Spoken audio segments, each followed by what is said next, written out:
You can't convince me to buy a Steam Deck, and that's okay. Look, I love handhelds. I have a GBA, a PSP, a DS, 3DS. I got a TV Vita when I couldn't afford a new system, but there's something about the Steam Deck that hasn't convinced me to buy it just yet. And the amount of videos that keep getting recommended to me has become exhausting. Let's talk about that. Now, I'm not opposed to the Steam Deck. I think you should buy the system that fits your lifestyle best. But I wanted to talk about something that I think the Steam Deck propagandists, and I mean that in the most endearing way, aren't getting. I have a Switch too. I'm not trying to sell you on it either. I'm not even trying to defend myself or anything. I'm not trying to convince you to buy a Switch 2, nor am I trying to convince you not to buy a Steam Deck, or even both if that's what you're looking for. But I want us to take a big look into what exactly it is that drives customer loyalty. After running a backlog series of videos for 6, going on 7 years by May, I want to talk about why some people are loyal customers and why this might be an ultimately futile push in marketing on behalf of some channels. In today's age, when we look at a game and system affordability, I feel like we're missing a big part of that conversation.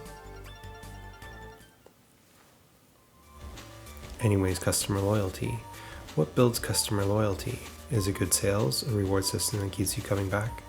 Are these people just fans that see a logo and go hog wild?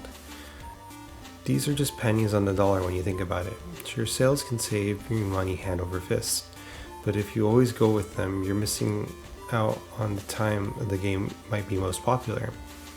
And any online infrastructure created by a game's fandom is at its greatest. Usually. I don't think any single one of these things build customer loyalty alone. Let's look at our libraries. I'll use mine as a case study. Now, as you can tell by looking at mine, I have quite a bit of exclusives, but those exclusives aren't what drove me to buy the Switch outright.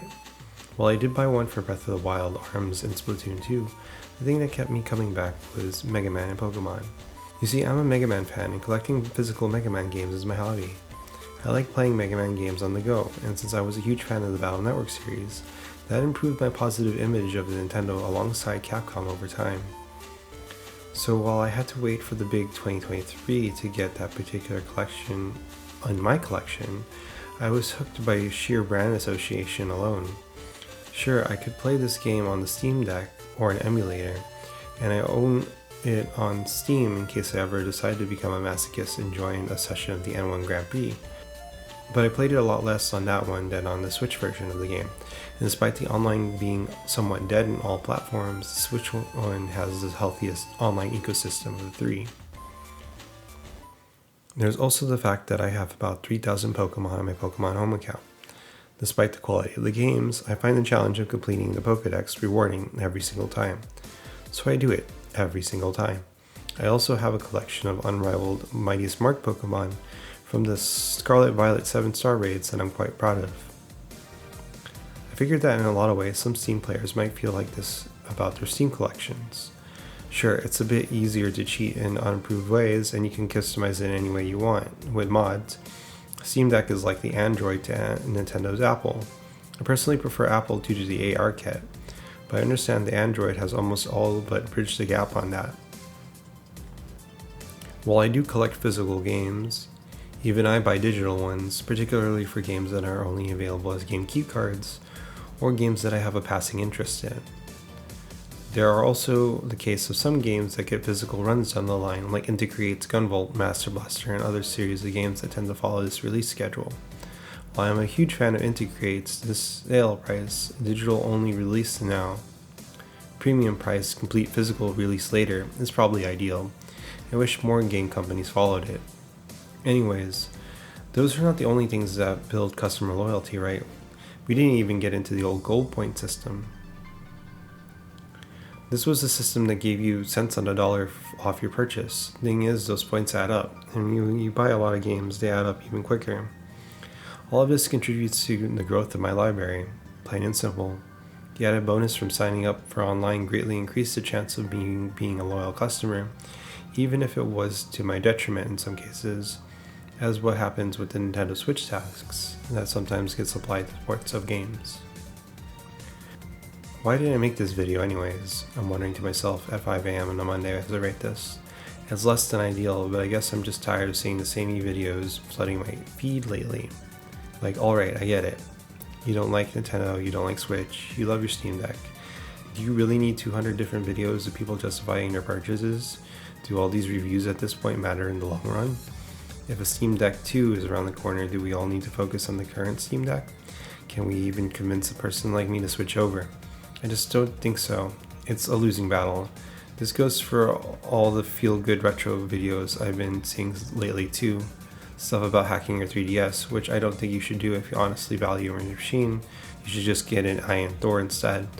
And stuff about the 3DS is superior. Man, I can name maybe 18 games that were good on that system, and some were DS games. The rest weren't emulating unless you were paying attention, or just valuing quantity of the games over quality. I get the whole trying to get off the grid and get away from distraction movement, but it's not like the Switch is blaring too many ads in your face either. 3 at a time on startup without any particular call out, and maybe if you look at your newsfeed, which is optional, more. I'm not saying I don't get it at all, but at the same time, to an extent, I don't get it. Yeah, Nintendo's collecting my playtime. According to the eShop, they've been collecting my play data since the 3DS. There's no reason to be scared about anything in particular. It can be kind of annoying, but it seems to inform devs on what people are actually engaging in as far as the features in their games go. Anyways, that's my rant, if you can call it that. I'm just tired of being low-key advertised to when I didn't want to be. You guys got the right idea as long as what works for you personally works in the long run. But it's essentially an advertisement I did ask for in a different format. As far as gaming YouTube content goes, if I wanted to be advertised to, I'd watch a stream from a handful of my favorite streamers, or a review. Getting tired of people trying to convince me that what I want is not what I really want, and what I want is bad for the future of gaming. It'd be one thing if we were talking about AI slop.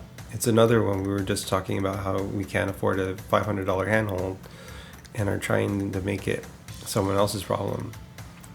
I am also for the whole revisiting your backlog movement in spite of this. However, wow, nuance in a video? How surprising. Anyways, thanks for listening, and I hope you have a good day. Bye.